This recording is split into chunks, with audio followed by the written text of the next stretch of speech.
အားလုံးပဲမင်္ဂလာပါခင်ဗျာ Top 5 by Terry ဆိုတဲ့ channel လေးကနေပြန်လည်ကြိုဆိုလိုက်ပါတယ်ကျွန်တော်လည်းဒီကြားထဲမှာအလုပ်တွေရှုပ်နေတာနဲ့ဒီ channel မှာဗီဒီယိုတွေမတင်ပြတာတော့မှတော်တော်ကြာခဲ့ပါပြီအခုတော့အလုပ်လေးတွေလည်းပါသွားပြီဆိုတော့အရင်လိုပဲချစ်စရာတရိတ်ဆန်လေးတွေအကြောင်းကိုပြန်လည်တင်ဆက်ပေးသွားပါမယ်ခင်ဗျအခုအချိန်ထိအားပေးကြည့်ရှုနေကြတဲ့တယောက်ချင်းစီတိုင်းကိုလည်းကျေးဇူးတင်ပါတယ်ခင်ဗျာ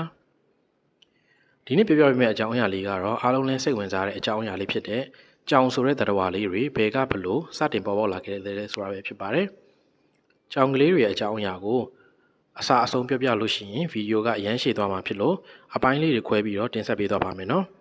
ဒီဗီဒီယိုလေးကတော့အပိုင်းတစ်ပါကြောင်တွေရဲ့ကဘာဦးအစကာလကိုပြောပြပေးမှာဖြစ်လို့ကြောင်လေးတွေကိုစိတ်ဝင်စားသူတိုင်းဗီဒီယိုကိုအစအဆုံးသေချာကြည့်ရှုပေးဖို့လိုပါမယ်နော်ကဲဒါဆိုရင်တော့စလိုက်ကြရအောင်ဗျာကဘာပေါ်မှာပထမဦးဆုံးကြောင်ရဲလို့ဖြစ်လာမယ့်မျိုးစိတ်ဟာလွန်ခဲ့တဲ့နှစ်ပေါင်း10 သန်းလောက်ကလေးကကျွန်တော်တို့ရဲ့အရှိတောင်အာရှမှာပေါ်ပေါက်လာခဲ့တာပါ1998ခုနှစ်မှာ Warren E. Johnson နဲ့ Stephen J. O'Brien တို့ဟာ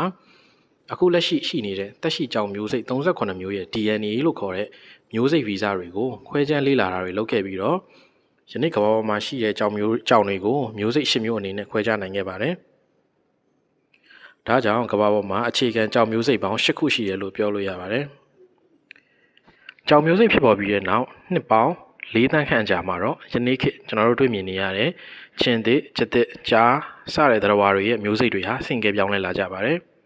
။ယနေ့ကမ္ဘာပေါ်မှာအများဆုံးမြင်တွေ့နေရတဲ့ကျွန်တော်တို့အိမ်တွေမှာမွေးလေးရှိနေကြတဲ့အိမ်မွေးကြောင်တွေကတော့လွန်ခဲ့တဲ့နှစ်ပေါင်း3 သန်းကျော်4 သန်းဝန်းကျင်ကနေစပြီးတော့ပေါ်ပေါက်လာတာဖြစ်ပါတယ်။တောကြောင်မျိုးစိတ်တွေကတော့လွန်ခဲ့တဲ့နှစ်ပေါင်း8000ကနေ1000ကြားကမှသာပေါ်ထွန်းလာခဲ့တာဖြစ်ပါတယ်။ကမ္ဘာကြီးရဲ့ရာသီဥတုဖောက်ပြန်ပြောင်းလဲမှုပင်လယ်ရေအနှိမ့်အမြင့်အတက်အကျစတဲ့သဘာဝတရားတွေကြောင့်ကြောင်တွေဟာကမ္ဘာတိုက်ကြီးတွေရဲ့တနေရာကနေနောက်တနေရာကိုရောက်ရှိသွားလိမ့်ရှိကြပါတယ်။ American နိုင်ငံမျိုးကိုကြောင်တွေရောက်သွားခဲ့တာကတော့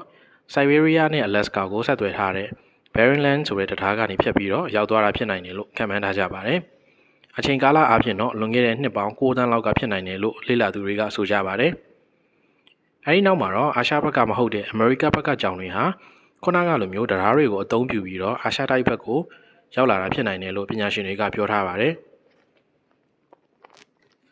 အဲဒီလိုမျိုးတနေရာကနေနောက်တနေရာကိုရွှေ့တိုင်းအဲဒီလိုရွှေ့လိုက်တဲ့နေရာဒေသပေါ်မူတည်ပြီးကြောင်တွေရဲ့အရွယ်အစားနဲ့သဘာဝတွေပါပြောင်းလဲလာကြပါတယ်။ရှေးခေတ်ကြောင်တွေရဲ့ကျန်ရင်ခဲ့ရုပ်ကြွင်းတွေအရလွန်ခဲ့တဲ့နှစ်10 သန်းကျော်အတွင်းမှာကမ္ဘာတိုက်ကြီးတနေရာကနေနောက်တနေရာကိုကြောင်တွေအုပ်စုလိုက်ရွှေ့ပြောင်းနေထိုင်ခဲ့ကြတာဟာ10 ကြိမ်ထက်မနည်းရှိခဲ့ပြီးပြီလို့လည်းဆိုကြပါတယ်။ကဲဒါလေးကတော့ကြောင်တွေရဲ့ကဘာကိုအစကိုပြောပြပေးထားတဲ့အကြောင်းအရာရဲ့ပထမအဆုံးအပိုင်းဖြစ်ပါတယ်။နောက်ရက်တွေမှာလည်းကဘာပြက်ကဆိုးကြီးတွေထဲမှာကြောင်တွေဘယ်လိုနေထိုင်ခဲ့ကြသလဲ။ရှေးခေတ်အကြီးလူမျိုးတွေဟာကြောင်တွေကိုဘာကြောင့်ကြောက်ရသလဲစတဲ့စိတ်ဝင်စားဖွယ်ရာအကြောင်းအရာအသစ်တွေကိုတင်ဆက်ပေးမှာဖြစ်လို့စောင့်မျှော်ကြည့်ရှုဖို့မမေ့ပါနဲ့ဦးခင်ဗျ။အခုဗီဒီယိုလေးကိုကြိုက်တဲ့ဆိုရင်ဗီဒီယိုကို like လုပ်ခဲ့ပြီး